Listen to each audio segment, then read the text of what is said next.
അപ്പോൾ സിനിമയിൽ അത്രയും മോശമാണോ എന്നല്ല. സിനിമയിൽ ഒരു സിനിമയുടെ ഷൂട്ടിംഗ് നടക്കുക എന്ന് പറയുമ്പോൾ സാധാരണ നമ്മളിപ്പോൾ സർക്കാർ സ്ഥാപനം എന്നൊക്കെ പറയുമ്പോൾ അവിടെ രാവിലെ വരുന്നു, വൈകുന്നേരം തിരിച്ച് വീട്ടിൽ പോകാം. അത് ഹോസ്പിറ്റലാണെങ്കിലും മറ്റേത് തൊഴിലിടും. പക്ഷേ സിനിമയിൽ അങ്ങനെയല്ല. സിനിമയിൽ ഒരു പടം ചിലപ്പോൾ 40-45 ദിവസം ഇവർ ഒന്നിച്ചാണ് അഭിനയിക്കുന്നതും ഇടപഴകുന്നതും എല്ലാം ഒന്നിച്ചാണ്. അപ്പോൾ സ്വാഭാവികമായും അവിടെ കുറേ കൂടെ ഫ്രീഡം അധികമാണ്. അങ്ങനെയുള്ളൊരു രംഗമാണല്ലോ ഇത്. അപ്പോൾ അതുകൊണ്ട് തന്നെ ഒരു സംശയ കണ്ണോ അല്ലെങ്കിൽ മറ്റുള്ളവർക്ക് ചൂഷണം ചെയ്യാൻ കുറച്ചുകൂടി ഒരു വലിയ പ്ലാറ്റ്ഫോമോ തുറന്നു കൊടുക്കുന്നുണ്ടാകാം. അവിടെ നിന്നൊക്കെ നമുക്ക് വളരെ ഈസി ആയിട്ട്, ഞാൻ വീണ്ടും വീണ്ടും പറയുകയാണ്, വളരെ ഈസി ആയിട്ട് തന്ത്രപൂർവ്വം ബുദ്ധിപൂർവ്വം അവിടെ നിന്ന് രക്ഷപ്പെടാൻ സാധിക്കും. നമുക്കൊന്നും നഷ്ടപ്പെടില്ല. ഒന്നും നഷ്ടപ്പെടില്ല എന്ന് വെച്ചാൽ എന്താണ്, ലോകത്തെ ഒരു മനുഷ്യന് കിട്ടുന്ന ഏറ്റവും വലിയ ഭാഗ്യമാണോ ഒരു സിനിമയിൽ അവസരം കിട്ടുക എന്നാണ്? വേറെ എന്തെങ്കിലും ജോലി ചെയ്ത് ജീവിക്കണം, വേറെ ജോലി ചെയ്യണം. കൈയും കാലും നല്ല സ്വാധീനമുണ്ടെങ്കിൽ ഞാൻ എന്ത് ജോലി ചെയ്തും ജീവിച്ചോളാം, എനിക്ക് ഇങ്ങനെയുള്ള എന്ന് തീരുമാനിക്കാനുള്ള സ്വാതന്ത്ര്യമുണ്ട്. അത് തീരുമാനിക്കണം. ചില കുട്ടികൾ ഭയങ്കര പാഷനായിട്ട് ഇതിലേക്ക് വരും. അവർക്ക് ഇതല്ലാതെ വേറൊന്നും ചെയ്യാൻ അറിയില്ല എന്നാണ് അവർ സ്വയം വിചാരിച്ചുകൊണ്ടിരിക്കുന്നത്. ഞാനിവിടെ നമ്മൾ ജനിക്കുമ്പോൾ നമ്മൾ പിന്നെ നടനാവും നടിയാവും എന്നും പറഞ്ഞുകൊണ്ടാണോ ജനിക്കുന്നത്? അല്ലല്ലോ. അത് പിന്നീട് നമുക്ക് അതിലേക്ക് ഒരു അട്രാക്ഷൻ വരുന്നു. റിയൽ സിനിമയോട് സത്യസന്ധമായ പാഷൻ ഉണ്ടെങ്കിൽ ആർക്കും നമ്മളെ ചൂഷണം ചെയ്യാൻ പറ്റില്ല. ആർക്കും നമ്മളെ ചൂഷണം ചെയ്യാൻ പറ്റില്ല. നമുക്ക് ഫേമസ് ആണ് നമ്മുടെ ലക്ഷ്യമെങ്കിൽ, സാമ്പത്തികമാണ് നമ്മുടെ ലക്ഷ്യമെങ്കിൽ, എല്ലാവർക്കും നമ്മളെ എളുപ്പം ചൂഷണം ചെയ്യാം. അതാണ് ചേച്ചി കലയെ യഥാർത്ഥ കല നമുക്കുണ്ടാവണം, കഴിവുണ്ടാവണം എന്ന് പറയുന്നതിന് അർത്ഥം. Okay, clear. അടുത്ത ചോദ്യം. മലയാള സിനിമയെ ഭരിക്കുന്ന ഒരു പവർ ഗ്രൂപ്പ് ശരിക്കും അതൊരു മിഥ്യയാണോ? അങ്ങനെ ഒരു സംഭവം ഉണ്ടോ? ഉണ്ട്. അതില്ല എന്ന് ഞാൻ പറയുമൊന്നുമില്ല. അതൊക്കെ ഉണ്ട്. അതിൽ പെണ്ണുങ്ങളും ഉണ്ട്, ആണുങ്ങൾ മാത്രമല്ല. നമ്മൾ ആ പട്ടം ആണുങ്ങൾക്ക് മാത്രം ചാർത്തി കൊടുക്കേണ്ട ആവശ്യമില്ല, സ്ത്രീകളും ഉണ്ട്. പല പല രീതിയിലാണെന്ന് ഞാൻ ഒരു കാര്യം പറയാം. ഇപ്പോൾ നമ്മൾ നടന്മാരെ എടുക്കുകയാണെങ്കിൽ ഇപ്പോൾ ഒരുവിധപ്പെട്ടതിനൊരു 7-8 നടന്മാർ വരെ നമ്മൾ മലയാളികൾ മുഴുവൻ പറഞ്ഞ് രണ്ട് പേര് എന്ന് പറയും. മോഹൻലാലിൻ്റെയും മമ്മൂട്ടി അങ്ങനെയൊന്നുമല്ല. അതല്ലാത്ത നടന്മാരുണ്ട്. എനിക്ക് ഇന്ന നായിക മതി, എനിക്ക് ഇന്ന ക്യാമറ മതി, ഇന്ന സ്ക്രിപ്റ്റ് മതി, ഇന്ന ആളുടെ കഥ വേണ്ട എന്നൊക്കെ പറയുന്നുണ്ട്. കാരണം എല്ലാവർക്കും തിയേറ്റർ മാർക്കറ്റുണ്ട്. ഇതിനെല്ലാം നിർമ്മാതാക്കളും സംവിധായകരും ഓക്കേ എന്നും പറയുന്നുണ്ട്. അപ്പോൾ എങ്ങനെയാണ് അവർ പ്രമുഖരാകുന്നത്? ആർക്കൊക്കെ ഇതിൽ കൈയുണ്ടെന്നൊന്ന് ആലോചിച്ച് നോക്കൂ. തിയേറ്ററുകാർക്കുണ്ട്, ചാനൽ OTT പ്ലാറ്റ്ഫോമിനുണ്ട്, പിന്നെ പ്രൊഡ്യൂസേഴ്സിനുണ്ട്, ഡയറക്ടേഴ്സിനുണ്ട്. എല്ലാവരും കൂടിയാണ് അവരെ പ്രമുഖരാക്കുന്നത്. അയ്യോ, അങ്ങേരില്ലാതെ പറ്റില്ല. അപ്പം അങ്ങനെ ഒട്ടുമിക്ക നടന്മാർക്കും അങ്ങനെ സജഷൻസ് ഉണ്ട്. പക്ഷേ ഒരിക്കലും ഒരു നടിക്ക് എനിക്ക് ഇന്ന നായകൻ വേണം എന്ന് പറയാനുള്ളൊരു പവർ ഇവിടെ ഇല്ല. പക്ഷേ പിന്നെ എങ്ങനെ ഇതിൽ സ്ത്രീകൾ പ്രമുഖരാകുന്നത് എന്ന് ചോദിക്കും. അതെങ്ങനെയാണെന്ന് വെച്ചാൽ ചില നടിമാർ പറയും എനിക്ക് ഇന്ന മേക്കപ്പ് മാൻ മതി, അല്ലെങ്കിൽ ഇന്ന മേക്കപ്പ് ആർട്ടിസ്റ്റ്, അത് മെയിൽ ഓർ ഫീമെയിൽ, അല്ലെങ്കിൽ ഇന്ന ഹെയർ ഡ്രസ്സർ മതി. അപ്പോൾ പ്രൊഡ്യൂസർക്ക് ഇഷ്ടമുള്ള അല്ലെങ്കിൽ കമ്പനിക്ക് ഇഷ്ടമുള്ള ഒരു ഹെയർ ഡ്രസ്സറെയോ ഒരു മേക്കപ്പ് മാനെയോ അവർക്ക് വെക്കാൻ പറ്റില്ല. അങ്ങനെ നോക്കുകയാണെങ്കിൽ എല്ലാവരും പ്രമുഖരാണ്. എല്ലാവരും അവരവർക്ക് ആവശ്യമുള്ള ആളുകളെയാണ് അവർ ചൂസ് ചെയ്തുകൊണ്ടിരിക്കുന്നത്. എനിക്ക് ഇന്ന കോസ്റ്റ്യൂമർ മതി, അവരാണ് എനിക്ക് കറക്റ്റായിട്ട് കോസ്റ്റ്യൂം ഡിസൈൻ ചെയ്ത് തരുന്നത്. ഈ ഇന്ന ഹെയർ ഡ്രസ്സർ, അവർ മനോഹരമായിട്ട് എനിക്ക് ഹെയർ സ്റ്റൈൽ ചെയ്ത്, ഇവരെല്ലാവരും. അപ്പോൾ അങ്ങനെ ഒരു ആർട്ടിസ്റ്റ് ഒരു ഹെയർ സ്റ്റൈലിസ്റ്റിനെ കാസ്റ്റ് ചെയ്യുമ്പോൾ ചൂസ് ചെയ്യുമ്പോൾ അവരഭിനയിക്കുന്ന സിനിമകളിലെല്ലാം അവരായിരിക്കും. അപ്പം മറ്റവർക്ക് പണിയുണ്ടാവില്ല. അതൊക്കെ പ്രമുഖർ തന്നെയാണ്. ഇപ്പം ഞങ്ങളുടെ ഡബ്ബിങ്ങിൻ്റെ ഞാൻ പറയാം,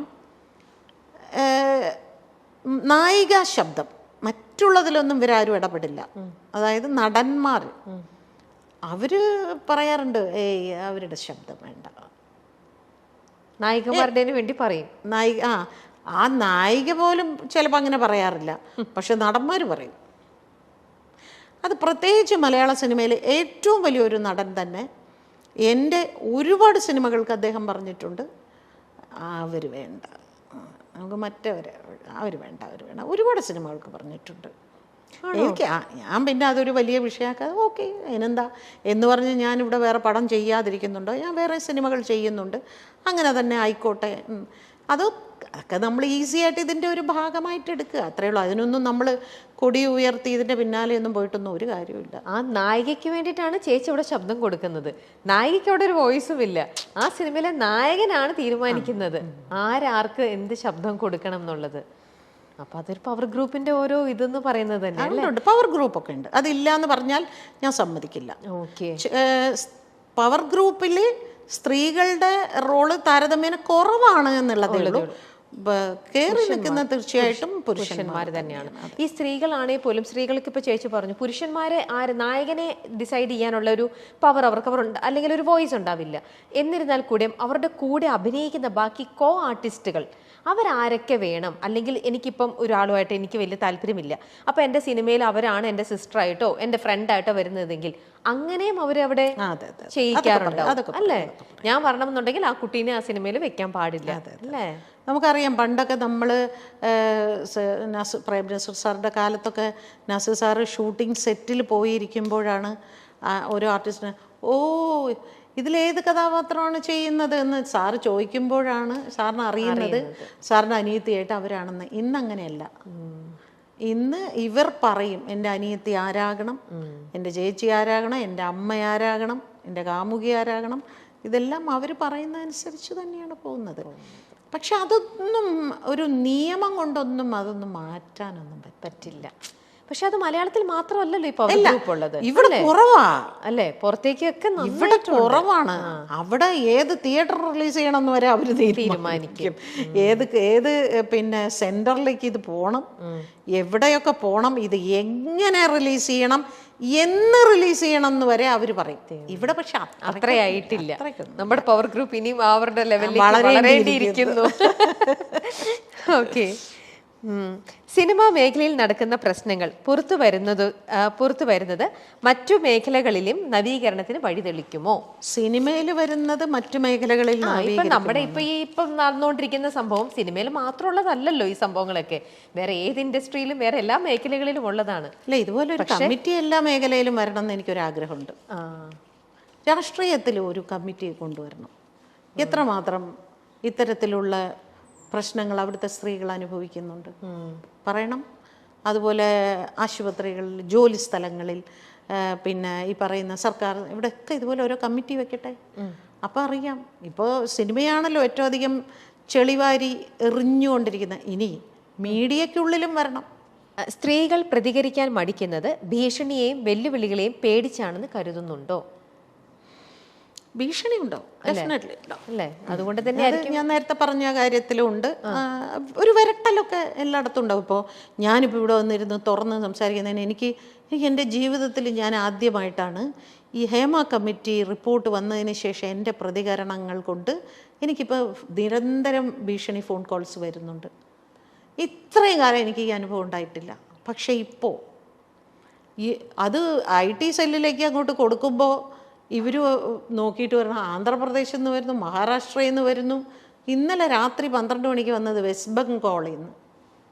എന്ത് വിളിക്കുന്ന ചേച്ചി?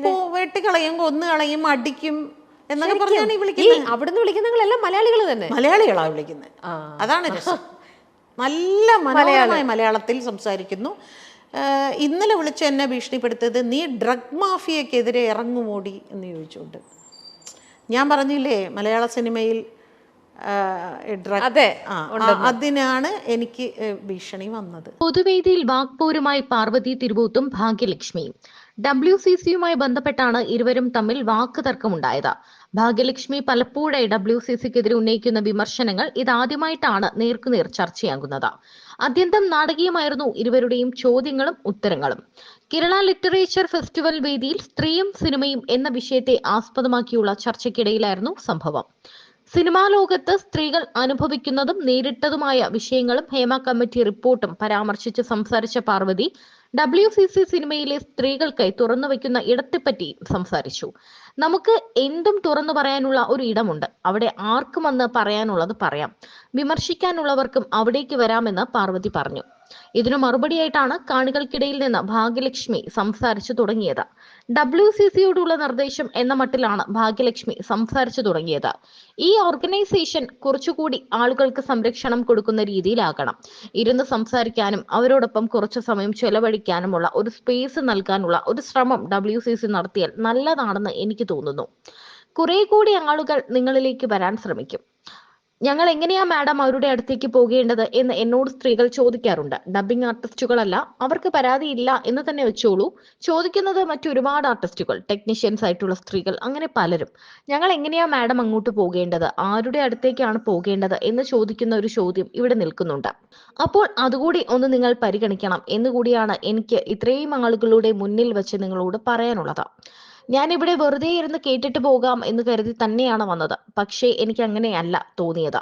എന്റെ ഭാഗത്ത് നിന്നുള്ള ഒരു സജഷൻ ഉണ്ടാകണം എന്ന് ഭാഗ്യലക്ഷ്മി പറഞ്ഞു.